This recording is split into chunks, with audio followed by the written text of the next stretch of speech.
आज पहले हम स्टार्ट में एनिमेशन की जो 4 प्रॉपर्टीज़ हैं बिल्ट इन, वो मैं आपको CSS में पहले वो सिखा देती हूँ। ये बिल्ट इन है और काफ़ी ज़्यादा इसका यूज़ होती हैं जब हम गैलरी वगैरह बनाते हैं, वहाँ पे ज़ूम इन ज़ूम आउट करने के लिए, या किसी भी पिक्चर के ऊपर एक छोटा-सा इफ़ेक्ट लगाने के लिए कि जैसे उसके ऊपर माउस जाए तो वो छोटा-सा कोई इफ़ेक्ट दे, उसके लिए ये यूज़ होती हैं ये 4 प्रॉपर्टीज़।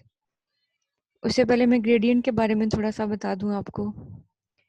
अक्सर आप किसी भी जो वेब पेज है उसके बैकग्राउंड पे एक ऐसा कलर देखते हैं जो लाइट पे डार्क हो जाता है। जैसे ये ऊपर वाला कलर देखें ना, पहले वाइट है, फिर आहिस्ता आहिस्ता आहिस्ता आहिस्ता ब्लू शेड में कन्वर्ट हो रहा है। या ये आप नीचे वाले को देखें तो ये कोई पिक्चर नहीं लगी हुई, ये कलर्स ही हैं। इन्हें ग्रेडियंट इफेक्ट बोलते हैं, ग्रेडियंट। इसमें आउटर देखें, पहले रेड है, फिर वो आहिस्ता-आहिस्ता ब्लू में कन्वर्ट हो गया है, फिर ब्लू आहिस्ता-आहिस्ता वाइट में कन्वर्ट हो गया है। तो ये हमारे पास लीनियर ग्रेडियंट है, जो कि एक ही लाइन में कलर आ रहे हैं। वाइट है, फिर ब्लू है, लाइन में है। ये जो है सर्कल में आ रहे हैं तकरीबन, इसे रेडियल ग्रेडियंट कहते हैं। तो ये हमारे पास 2 ग्रेडियंट्स हैं। अब ये बहुत ज़्यादा मुश्किल, बल्कि बिल्कुल भी मुश्किल नहीं है इसे अप्लाई करना। आप देखिए, अगर तो आप बॉडी पे लगाना चाहते हैं तो आपने बॉडी को पिक कर लेना है, ये बॉडी को। अगर आप किसी डिव पे लगाना चाहते हैं तो आप उसने उसे डिव पिक कर लेना है। यहाँ पे एक डिव पिक किया हुआ है जिसे हाइट दी हुई है ताकि वो आपको थोड़ा सा नज़र आए बड़ा। उसके बाद जो आपने टैग प्रॉपर्टी यूज़ करनी है वो बैकग्राउंड इमेज ही है, ठीक है? ये बैकग्राउंड कलर नहीं है। प्रॉपर्टी का नाम बैकग्राउंड इमेज ही है, लेकिन आगे देखें आपने इसकी वैल्यू क्या लगाई है, लीनियर ग्रेडियंट। लीनियर ग्रेडियंट का मतलब है लाइंस में कलर आएंगे, और रेडियल ग्रेडियंट का मतलब है सर्कल में आएंगे। आपने लीनियर ग्रेडियंट लिखना है और फिर आपने इसकी वो बतानी है डायरेक्शन। जैसे यहाँ पे लिखा हुआ है टू लेफ्ट, ठीक है, टू लेफ्ट। तो देखें, ये लेफ्ट साइड से जो है ना वो लेफ्ट साइड से स्टार्ट होंगे, ठीक है। ब्लू होगा, फिर वाइट होगा, ठीक है। टू लेफ्ट, लेफ्ट की तरफ। टू राइट करेंगे तो राइट की तरफ, ठीक है। राइट की तरफ इसकी डायरेक्शन जाएगी। जैसे एनिमेशन में मार्की में डायरेक्शन थी ना, ये उस तरह से टू लेफ्ट, लेफ्ट की तरफ ये कलर्स आएंगे। पहले ब्लू कलर आएगा, फिर वाइट आएगा, ठीक है। अगर हम टू राइट लिख देंगे यहाँ पे direction, to right, to top भी लिख सकते हैं, टू बॉटम भी लिख सकते हैं, ठीक है। ये देखें, अब राइट की तरफ आ रहे हैं, पहले ब्लू और फिर वाइट। इस तरह से आप यहाँ एक से ज़्यादा कलर्स भी असाइन कर सकते हैं। जी, ये भी ट्रांसपेरेंट हो जाते हैं।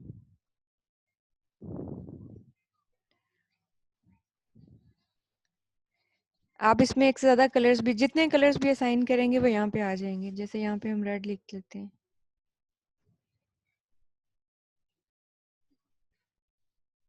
ये देखें रेड आ जाएगा। आप इसमें ब्लू ऑरेंज लिखेंगे, ऑरेंज आ जाएगा। जो कलर्स लिखेंगे वो कलर्स उस तरह से आगे आते जाएंगे, ठीक है। तो ब्लू वाइट में, वाइट रेड में कन्वर्ट हो गया, रेड किसी और में कन्वर्ट भी हो सकता है।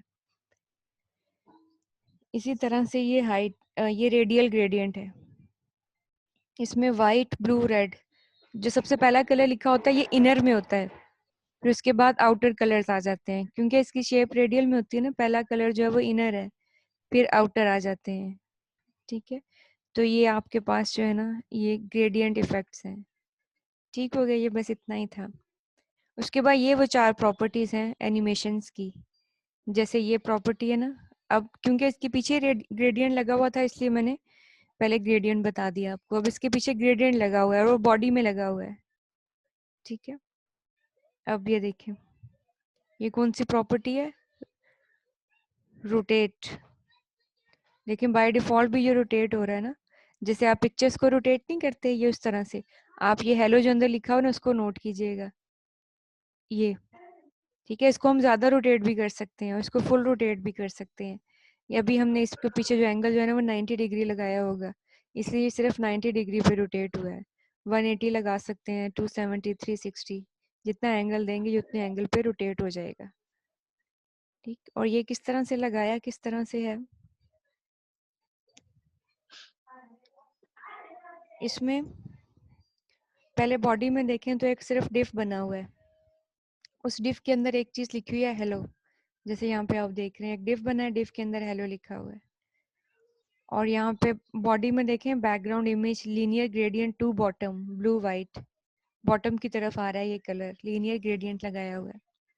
फिर नीचे डिफ देखें, ये इसको हाइट और विड्थ दी है 200 पिक्सल, तो ये एक स्क्वायर बॉक्स बन गया है, जितनी हाइट है उतनी विड्थ है। इसको मार्जिन असाइन किया हुआ है, ठीक है। और उसके बाद तभी ये आपको आगे नजर आ रहा है ना। उसके बाद बैकग्राउंड कलर रेड असाइन हुआ हुआ है, ये बैकग्राउंड कलर है। अभी इस चीज को नहीं आप समझते, तो मैं इसको कट कर लेती हूँ यहाँ से, क्योंकि ये आपने पहले नहीं पढ़ा हुआ, ये मैं आपको भी बताती हूँ। उसके बाद आप चाहते हैं कि जब इसके ऊपर माउस हॉवर करे ना, तो ये एनिमेशन ले, ठीक है। तो वो कैसे आपने लिखा, उसके लिए आपने डिव कॉलन हॉवर, हॉवर का मतलब होता है कि जब आप उसके ऊपर माउस लेके जाएंगे तो वो कोई इफेक्ट देगा। वो क्या इफेक्ट उसे देना चाहिए, ट्रांसफॉर्म, ठीक है। ये प्रॉपर्टी का नाम है ट्रांसफॉर्म, सीएसएस की प्रॉपर्टी का नाम है। ट्रांसफॉर्म का मतलब होता है कि चेंज कर ले, ठीक है। ट्रांसफॉर्म रोटेट 90 डिग्री, ये रोटेट बिल्ट इन है, ये 90 डिग्री, ठीक है। ये प्रॉपर्टी का नाम है ट्रांसफॉर्म, रोटेट उसकी वैल्यू है, तो वो रोटेट हो जाए 90 डिग्री, ठीक है। अभी देखें जब वो रोटेट होता है तो उसका कलर भी चेंज होता है, ये देख रहे हैं आप, उसका कलर ग्रीन होता है, ठीक है। तो ये अगर आपने कलर ग्रीन नहीं लगाना, अभी सिर्फ रोटेट ही करना है, तो ये कलर नहीं होगा, ठीक।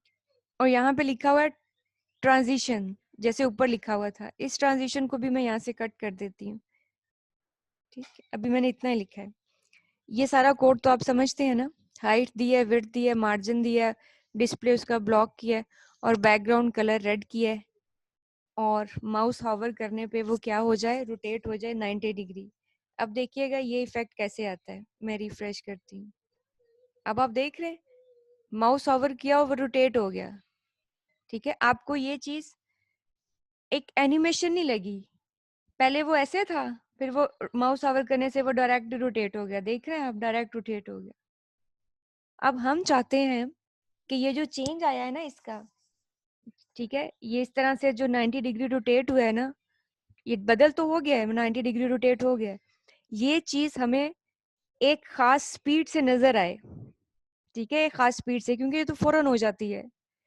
तो इस चीज का जो इफेक्ट है ना, उसको हम स्लोली स्लोली देखने के लिए लगाते हैं एक प्रॉपर्टी, जिसका नाम होता है ट्रांजिशन। ट्रांजिशन का मतलब होता है कि इसने जो अपनी स्टेट चेंज की है ना रन टाइम पे, वो हमें एक खास स्पीड से चेंज होता हुआ नजर आए, ठीक है। ट्रांजिशन लगाते हैं और सबसे पहले बताते हैं आप कि आप क्या चीज जो है वो देखना चाहते हैं। हम ट्रांसफॉर्म देखना चाहते हैं, TRANS ट्रांसफॉर्म, यानी इसने जो अपनी ट्रांसफॉर्म मतलब अपनी एक किस्म का तब्दील हो गया ना, ये वो तब्दीली हमें नजर आए 1 सेकंड के अंदर। Ease in out, ease in out क्या है, पहले ये समझ लेते हैं कि और इसकी जगह क्या क्या लिखा जा सकता है।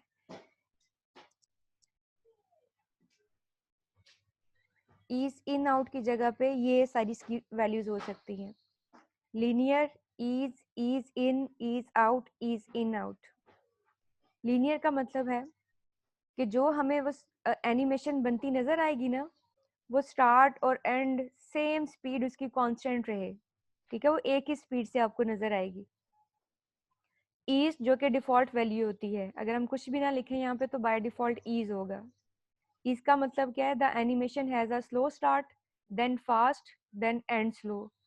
पहले वो जो है ना आपको स्लो स्टार्ट होगा उसका, दरमियान में फास्ट हो जाएगी, एंड पे फिर एनिमेशन स्लो हो जाएगी। ईज इन का क्या मतलब है, स्टार्ट स्लो होगा, बाकी कांस्टेंट स्पीड रहेगी। ईज आउट का मतलब क्या है, एंड स्लो होगा, बाकी कांस्टेंट स्पीड होगी। ईज इन आउट का मतलब क्या है, स्टार्ट एंड एंड दोनों स्लो होंगे, ठीक है, स्टार्टिंग और एंडिंग दोनों स्लो होगी।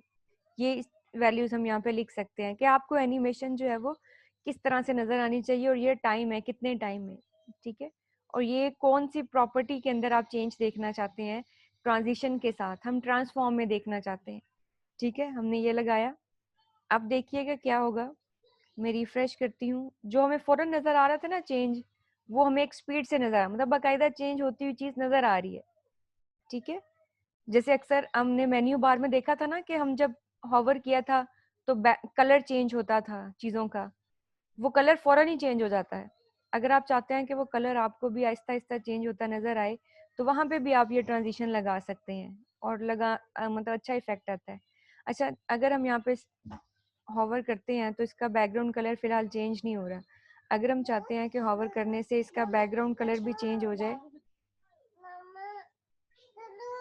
अच्छा देते हैं दूध,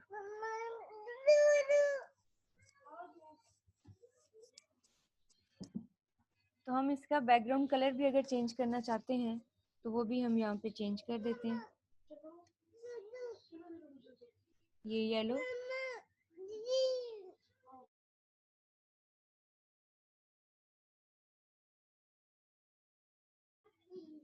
बैकग्राउंड कलर हम इसका येलो कर देते हैं यहाँ पे। लेकिन अब ये देखिएगा, जैसे हमने माउस हॉवर किया, अब देखें कलर फौरन ही चेंज हो गया इसका, ठीक है। अब फिर से इफेक्ट देखिएगा, माउस हॉवर करने से कलर फौरन चेंज। ये इसलिए होता है कलर चेंज, मतलब ये कलर तो चेंज हो गया लेकिन कलर हमें जो है ना वो आहिस्ता आहिस्ता चेंज होता हुआ नजर नहीं आ रहा। तो उसके लिए हम पता क्या करेंगे, उसके लिए हमें दोबारा ट्रांजिशन लगाएंगे, बैकग्राउंड कलर 1 सेकेंड ये दोबारा लिखेंगे, ठीक है, ऐसे। या फिर हमारे पास एक और तरीका है, वो ये होता है, यहाँ पे लिख देते हैं हम ऑल। ऑल का मतलब होता है कि हॉवर करने से जितनी भी आपने प्रॉपर्टीज चेंज की है ना, वो सारी प्रॉपर्टीज स्लोली स्लोली चेंज होती नजर आए, ठीक है। बार बार ट्रांजिशन लगाने से बेहतर है कि आप ऑल लिख लें। तो जैसे ही आप ऑल लिखेंगे, अब देखें, अब देखिएगा कलर अब एकदम चेंज नहीं हो जाएगा, बल्कि क्या हुआ, रेड से ऑरेंज और ऑरेंज से येलो, ये देख रहे हैं, फौरन चेंज नहीं हुआ। तो ये होता है, इसे ट्रांजिशन इफेक्ट कहते हैं, कि एकदम चीजें चेंज ना हो बल्कि आहिस्ता आहिस्ता एक स्पीड के साथ आपको वो चीजें चेंज होती हुई नजर आए।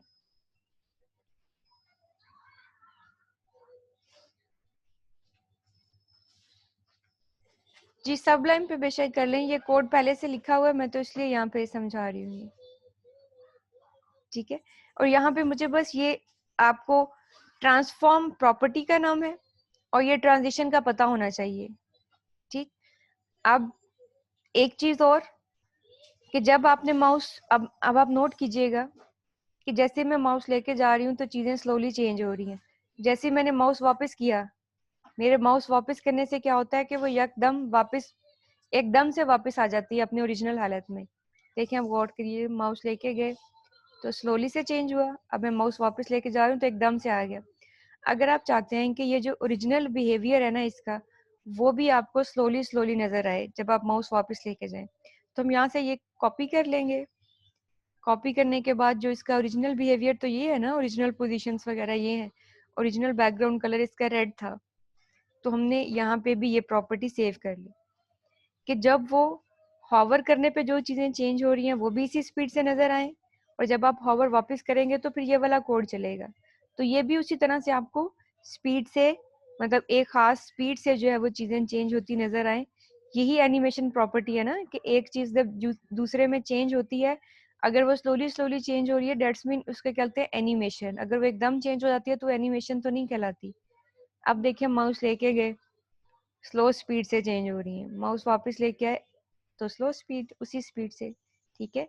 तो हॉवर करने पे भी ट्रांजिशन लग गई, और अगर हॉवर इफेक्ट खत्म करते हैं तब भी वो चीज ट्रांजिशन से ही नजर आ रही है, ठीक है। जब तक हमने ये नहीं लिखा था तो क्या होता था कि माउस हम वापस लेके आते थे तो वो चीज यकदम जो है ना अपनी ओरिजिनल हालत में आ जाती थी, एक खास स्पीड से ओरिजिनल हालत में नहीं आती थी। क्लियर होगी ये बात? Yes ma'am. तो अब हमने, ये सारा कोड वैसे ही रहेगा, यहाँ पे जो है ना, यहाँ पे ये वैल्यू जो है ना क्या क्या लिख सकते हैं हम वो बताते हैं।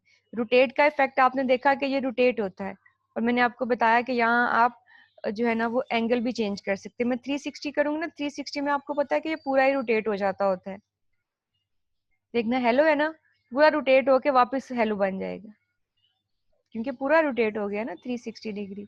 इस तरह से आप 180 टू 70 जितना आप इसे रोटेट करना चाहते हैं आप रोटेट कर सकते हैं। ठीक है, और अब मैं आपको बताऊंगी कि आप रोटेट की जगह पे और क्या क्या कुछ लिख सकते हैं। रोटेट की जगह पे आप लिख सकते हैं स्केल।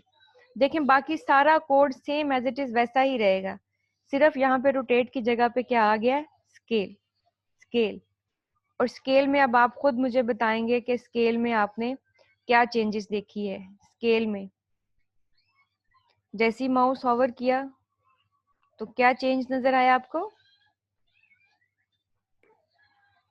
जूम इन, उसका साइज चेंज हो रहा है। Zoom in, zoom out. ठीक है, जूम इन जूम आउट। तो ये स्केल आपको क्या करता है, जूमिंग पर्पस के लिए यूज करते हैं। ये 2 का मतलब है इसका साइज 2 गुना इसका साइज हो गया है। ठीक है, डबल। ठीक है, ये स्केल ये वाला काम कर रहा है। बाकी सारा कोड वैसे ही है, देखिए ईज इन ईज आउट यहाँ पे लिखा हुआ है और वो यहीं पे भी लिखा हुआ है, ताकि जब आप माउस हॉवर करें तो तब भी आपको एक स्पीड से वो चेंज नजर आए, जब आप माउस वापस लेके जाएं तो तब भी, जब ओरिजिनल हालत में भी आता है तो एक कांस्टेंट स्पीड से ओरिजिनल हालत में आए। ठीक है, तो ये हमारे पास क्या होता है, स्केल। उसके बाद स्क्यू। अब स्क्यू को आपने नोट करना है कि स्क्यू क्या कर रहे हैं। ठीक है, ये स्क्यू के ऊपर बहुत ज्यादा इफेक्ट लगा हुआ है, इतना ज्यादा इफेक्ट होना नहीं चाहिए स्क्यू के ऊपर। ये 90 डिग्री का है ना, स्क्यू को मैं कर देती हूँ 30 डिग्री। स्क्यू जितना डिग्री कम होगा ना उतना ही स्क्यू का इफेक्ट अच्छा नजर आएगा। ये देख रहे हैं, हल्का सा बेंड देने के लिए। जैसे आप कोई आपने पिक्चर लगाई है ना, आप चाहते हैं यूजर लेके आए तो वो बिल्कुल हल्का सा बेंड ले और फिर वापस चली जाए, तो ये स्क्यू है। स्क्यू की डिग्री जितनी कम रखेंगे ना उतना अच्छा मतलब इसका इफेक्ट होगा। स्क्यू थोड़ा सा तिरछा कर देता है चीजों को। तो इसमें भी देखें, स्केल के लिए यहाँ पे स्केल लिखते हैं, रोटेट के लिए यहाँ पे रोटेट लिखते हैं, स्क्यू के लिए यहाँ पे स्क्यू लिखते हैं और आगे आप डिग्री देते हैं। फिर बता रही हूँ, जितनी डिग्री ज्यादा होगी उतना इफेक्ट बुरा होगा, जितनी डिग्री कम होगी उतना ही इफेक्ट अच्छा नजर आएगा। Skew, then translate. ट्रांसलेट देखिए, ट्रांसलेट क्या होता है, अपनी पोजीशन से किसी दूसरी पोजीशन पे चला जाता है, अपनी पोजीशन छोड़ के किसी दूसरी पोजीशन पे चला जाता है, इसे कहते हैं ट्रांसलेट। ठीक है, तो ये 4 बिल्ट ट्रांजिशन की तरह। जी। ट्रांसलेट में आपने एक्स एक्सिस और वाई एक्सिस बताने हैं। ठीक है, कि एक्स एक्सिस से कितना मूव करे और वाई एक्सिस से कितना मूव करे। जितने आप उसको आगे मूव कराना चाहते हैं उतनी आप वैल्यूज यहाँ पे असाइन कर देंगे। तो लिखा आपने क्या है, ट्रांसलेट, एक्स एक्सिस इतना मूव कर जाए और वाई एक्सिस इतना, तो इसलिए आपको वो चीज जो है ना अब ये अपनी पोजीशन से नजर। ठीक है, बाकी इसका कोड जो है ना वो सेम है, बाकी सबका कोड सेम है, सिर्फ यहाँ पे बार बार वैल्यूज चेंज हो रही हैं। तो 4 प्रॉपर्टीज हमने पढ़ी हैं, rotate, scale, skew and translate. ठीक है, ये कोड्स मैं आपकी ड्राइव पे सेंड कर दूंगी। अब नेक्स्ट जो है ना, हम CSS को यहाँ पे वाइंड अप कर देते हैं। हम स्टार्ट कर रहे हैं जावास्क्रिप्ट। जावास्क्रिप्ट के फोल्डर्स, आज हम जावास्क्रिप्ट में ना बेसिक बेसिक चीजें करेंगे।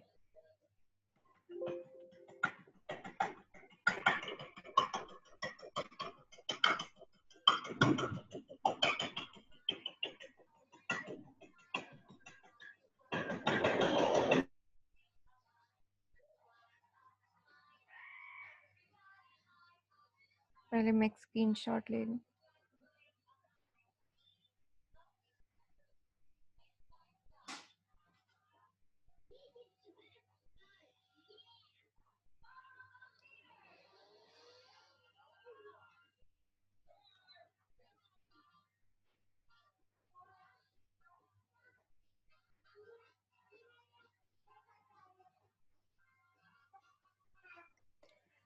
अच्छा, जावास्क्रिप्ट हम स्टार्ट कर रहे हैं। जावास्क्रिप्ट हमारे पास क्लाइंट साइड लैंग्वेज होती है। ठीक है, ये आपके जो है ना वो स्टैटिक पेजेस को डायनामिक बनाने के लिए यूज होती है। ठीक है, यानी आपके रन टाइम पे आपके पेजेस के ऊपर जो है ना वो चेंज हो सकता है थ्रू जावास्क्रिप्ट। ये सारे मेजर ब्राउजर्स पे वर्क करती है, ठीक है। थोड़ी सी इसमें ट्रिकी इसलिए है कि प्रोग्रामिंग होती है, और इसके लिए बहुत सारी हम बिल्ट इन लाइब्रेरीज भी यूज कर लेते हैं, जिससे हमारा काम काफी ज्यादा आसान हो जाता है। जावास्क्रिप्ट क्या कुछ कर सकती है?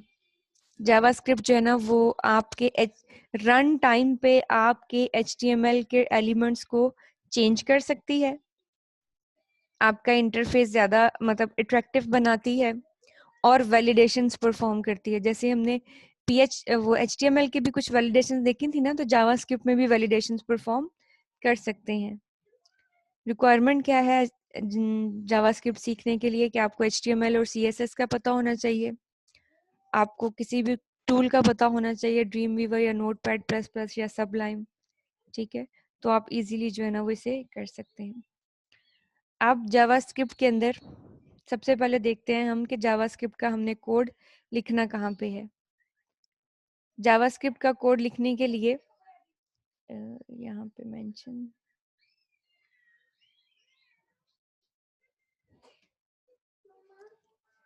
जावास्क्रिप्ट का कोड लिखने के लिए ये आप कोड कहीं पे भी लिख सकते हैं, बॉडी के टैग में, हेड के टैग में, कहीं पे भी।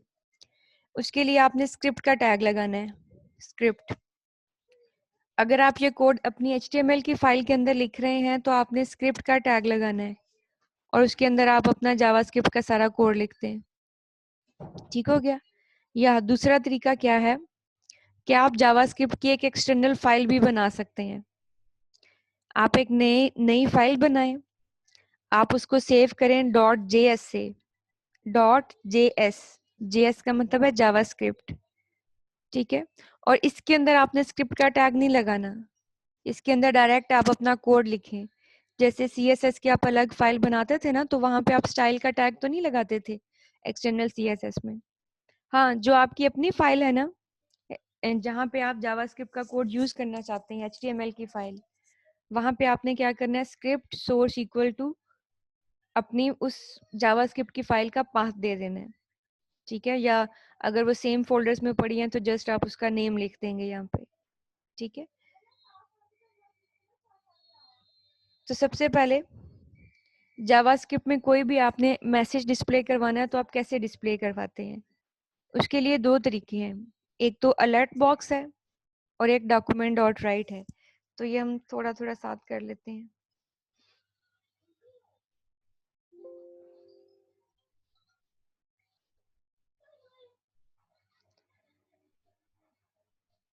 न्यू फाइल बनाती हूँ मैं, इसको सेव कर लेते हैं आपके फोल्डर के अंदर।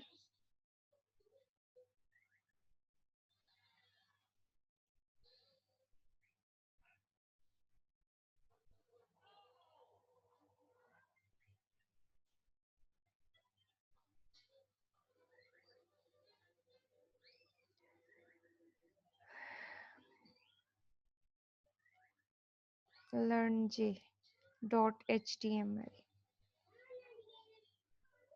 ठीक है। अभी हम यहीं पे लिखते हैं, मैं यहाँ पे स्क्रिप्ट का टैग लगा रही हूँ, ठीक है। ये जहाँ पे जावास्क्रिप्ट का कोड लिखे, फॉर एग्जांपल सबसे पहले हम लगाते हैं अलर्ट। अलर्ट के अंदर आप कोई भी अपना मैसेज डिस्प्ले करवा सकते हैं। ये अलर्ट हमें डिस्प्ले कहाँ करता है, तो इसका डिस्प्ले कहाँ होता है वो चेक कर लेते हैं। हम इसे वहां जाके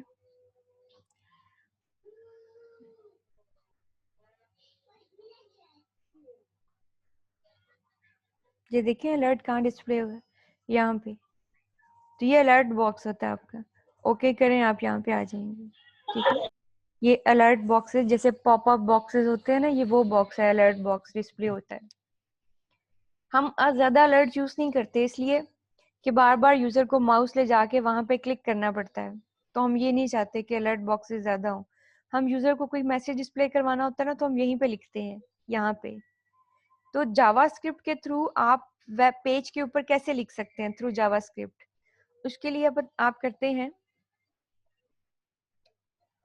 डॉक्यूमेंट डॉट, ये मेरे ख्याल में डी कैपिटल है इसका,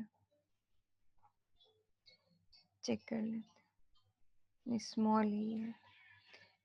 अच्छा, ये केस सेंसिटिव है, जो कैपिटल है वो कैपिटल ही लिखना पड़ता है, जो स्मॉल है वो स्मॉल ही लिखना पड़ता है। डॉक्यूमेंट डॉट राइट, और इसके अंदर आप लिखते हैं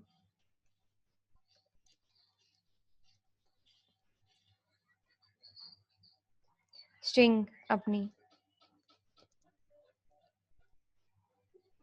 और इसके हर स्टेटमेंट के एंड पे आप सेमीकोलन लगाते हैं, सेमीकोलन।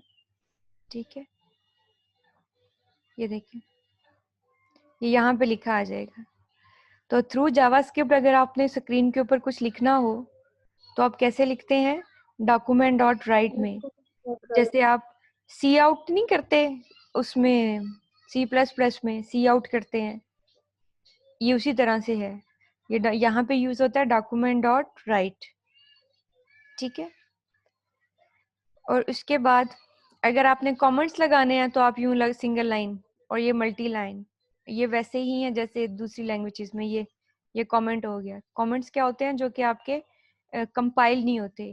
और अगर आपने मल्टी लाइन लगाना है तो ऐसे, जहाँ पे आपने खत्म करना है फिर वहां पे आप ऐसे करके ये। ठीक है, तो ये भी आपका क्या हो जाता है, मल्टी लाइन कमेंट। ठीक, और उसके बाद वेरिएबल्स कैसे डिक्लेयर करते हैं इसमें, डाटा टाइप्स। इसमें कोई डाटा टाइप्स नहीं होती, मजे की बात ये है, इस लैंग्वेज में कोई भी डाटा टाइप होती ही नहीं है।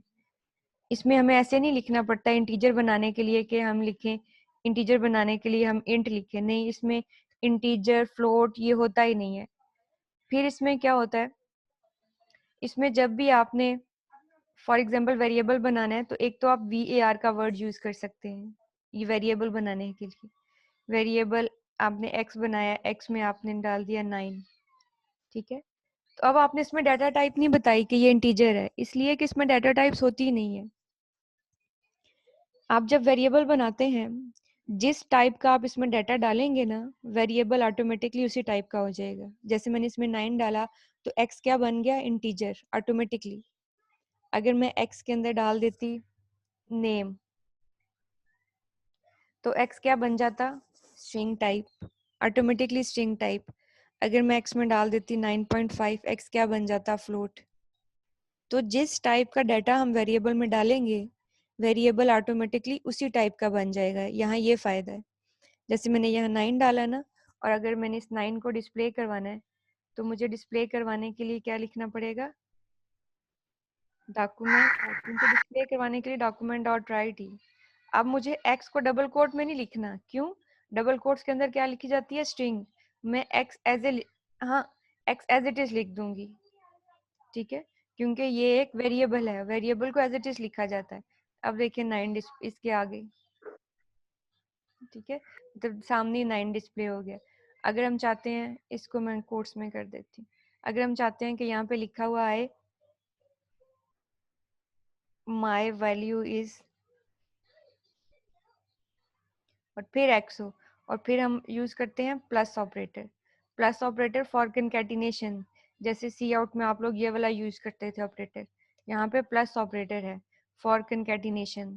ठीक है, सेव कर, देखिए माई वैल्यू इज आगे 9। ठीक है, यहाँ पे स्पेस ऐड कर लें या इक्वल इक्वल टू डाल लें, तो ये इस तरह से ठीक हो गया। इस तरह से आप वेरिएबल्स डिक्लेयर करवा सकते हैं। और वैसे ही आप प्लस माइनस ऑपरेशन भी वैसे ही करते हैं, वो कोई डिफरेंस नहीं है। 9 equal to for example y equal to 6, और आप वेरिएबल z इक्वल टू आप कर दें x प्लस वाई, देखिए इसमें कोई चेंज नहीं है। और फिर आप यहाँ पे z को डिस्प्ले करवा दें तो क्या डिस्प्ले होगा, दोनों का सम। ठीक है, यानी ये ऑपरेटर वैसे ही काम करते हैं जैसे देखें दोनों का सम, 6 + 9 15। ये आम लैंग्वेज में भी ऐसे ही करते हैं ना, बस डिफरेंट क्या है, इसमें डॉक्यूमेंट डॉट राइट यूज होता है वैल्यूज डिस्प्ले करवाने के लिए, और डाटा टाइप्स नहीं होती, डाटा टाइप्स नहीं होती। वेरिएबल बनाए, जिस टाइप का डाटा उसमें डालेंगे वेरिएबल उसी टाइप का बन जाएगा। और वेरिएबल्स के नाम बनाते हुए वही रूल्स हैं कि नाम बनाते स्पेस नहीं डालनी आपने, और इंटीजर से स्टार्ट नहीं करना। स्टार्ट किससे हो सकता है, अल्फाबेट और अंडरस्कोर से। अंडरस्कोर। ठीक है, ये वही जो मैंने आपको बताया, 2 वेरिएबल्स लेके फिर प्लस किया और वो फिर डिस्प्ले करवा दिए। इसी तरह से आप डॉक्यूमेंट डॉट राइट के अंदर मतलब टैग्स भी यूज कर सकते हैं डॉक्यूमेंट डॉट राइट के अंदर। कैसे? अब इसमें एक चीज का ध्यान रखना है आपने कि अगर आप बाहर डबल कोट्स यूज कर रहे हैं ना, तो अंदर सिंगल कोट्स यूज करें। अगर आप अंदर, आप ये डबल कोट्स की जगह पे सिंगल कोट्स भी यूज कर सकते हैं। ठीक है, जैसे मैं कहती हूँ कि यहाँ पे जो वैल्यू है ना, वो ना थोड़ा सा अभी कैसा डिस्प्ले आ रहा है, ऐसे मैं कहती हूँ ये वैल्यू ना बोल्ड होना चाहिए। उसके लिए ना मुझे बी का लगाना है टैग। ठीक है, बी डबल कोट्स के अंदर ही लगाएंगे आप, या सिंगल कोट्स यहाँ पे यूज हुए हैं असाइनमेंट यहाँ पे, तो सिंगल भी आप लगा सकते हैं, जरूरी नहीं कि आप डबल ही लगाएं। ठीक है, तो मुझे ये डबल कोट्स के अंदर, मतलब जितने भी, ये याद रखिएगा, जितने भी टैग्स यूज होने हैं वो डबल कोट्स के अंदर यूज होने हैं, डबल कोट्स के बाहर यूज नहीं होंगे, और ये ऑटोमेटिकली आएगा भी नहीं। बी क्लोज कर। ठीक है, अगर मैं डबल कोट्स के बाहर टैग यूज करूंगी तो वो डिस्प्ले नहीं आएगा मेरा, वो एरर आ जाएगा। ठीक है, वैल्यू क्या हो गया, बोल्ड। इस तरह सारे टैग यूज कर सकते हैं हम, H1 का टैग, लेकिन याद रखिएगा डबल कोट्स के अंदर, और अगर आपने सिंगल कोट्स भी यूज किए हैं तो उनके अंदर ही आपने यूज करना है ये टैग्स। ठीक है, तो ये टैग्स यूज करना है यहाँ पे सिखाया हूँ। उसके बाद है पॉपअप बॉक्स। ये भी एक अलर्ट बॉक्स की तरह बॉक्स होता है, लेकिन इसमें डिफरेंस क्या है? डिफरेंस ये है इसमें कि ये इसके अंदर यूजर वैल्यू भी एंटर कर सकता है, वैल्यू भी। ठीक है, कैसे? जैसे मैं यहाँ पे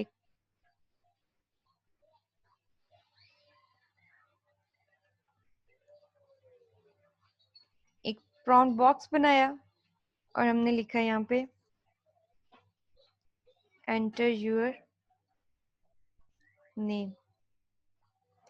ठीक है, अब ये प्रॉम्प्ट बॉक्स कैसे डिस्प्ले आता है, देख ऐसा। इसमें ये बॉक्स पहले से बना हुआ है, इसमें मैं अपना नाम एंटर करूंगी, ओके किया, फिलहाल तो वो गायब हो गया क्योंकि हमने तो आगे कुछ किया ही नहीं ना। अगर हम चाहते हैं कि यूजर जो भी नाम एंटर कर रहा है ना, वो हम एक वेरिएबल में रखवा लें, नेम के अंदर, ये वेरिएबल में, अब यूजर जो भी नाम एंटर करेगा ना उस वेरिएबल में आ जाएगा। और फिर हम चाहते हैं कि स्क्रीन के ऊपर लिखा हुआ है डॉक्यूमेंट डॉट राइट वेलकम। ठीक है, और फिर वेरिएबल नेम। ठीक, अब क्या होगा यहाँ? Ma'am semicolon. हाँ, सेमी कॉलन है, हर स्टेटमेंट के एंड पे सेमी कॉलन जरूरी है। अब मैंने ये एंटर किया और यहाँ थोड़ी सी मैं स्पेस ऐड कर देती हूँ, एक ही स्पेस आएगी बाय डिफॉल्ट। ये क्या है, वेलकम सुनली। ठीक है, तो ये आपने, ये प्रॉम्प्ट बॉक्स यूजर से कोई वैल्यू लेने के लिए आप इसे यूज कर सकते हैं। ठीक है, स्लाइड्स पे भी ये गिवन है।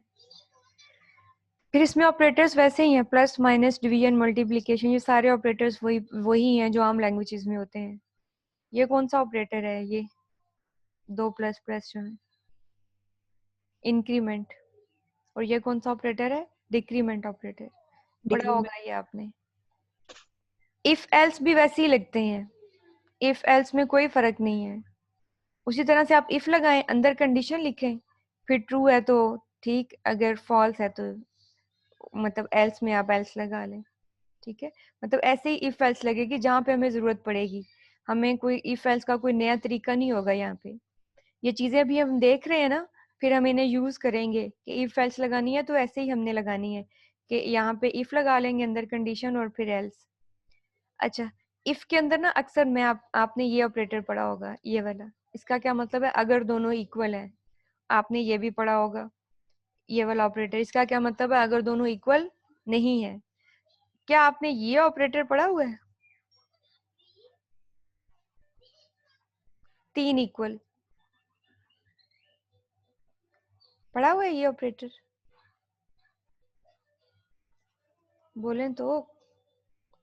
यस मैम, ये मतलब अगर फुल वो उसकी डाटा टाइप्स भी इक्वल हों और हाँ जी, अगर मतलब तो ये दोनों तरफ जो भी वेरिएबल्स हैं या वैल्यूज हैं ये इक्वल होनी चाहिए और इनकी टाइप भी इक्वल होनी चाहिए। ठीक है, ये तब तब ट्रू होती है। जैसे यहाँ पे ना VAR और इसके अंदर है 3 और दूसरी तरफ हम डाल दें 3.0, है तो दोनों में 3 लेकिन दोनों की टाइप सेम नहीं है। इसकी इंटीजर है, इसकी जो है ना फ्लोट है, तो ये फॉल्स कर देगा इसको। ठीक है, तो इसका मतलब क्या होता है, 3 इक्वल का मतलब कि टाइप भी इक्वल होनी चाहिए और वैल्यू भी। और नॉट इक्वल, ये इसका क्या मतलब होता है, वैल्यू भी इक्वल नहीं होनी चाहिए और टाइप भी इक्वल नहीं होनी चाहिए। ठीक है, और लॉजिकल ऑपरेटर्स में वही है एंड और नॉट। यही 3 लॉजिकल ऑपरेटर हमारे पास पहले भी थे। फिर आ जाते हैं इसमें फंक्शन। फंक्शन कैसे बनाते हैं? फंक्शन बनाने के लिए आपने ये फंक्शन कीवर्ड लिखना है, फंक्शन का नाम लिखना है।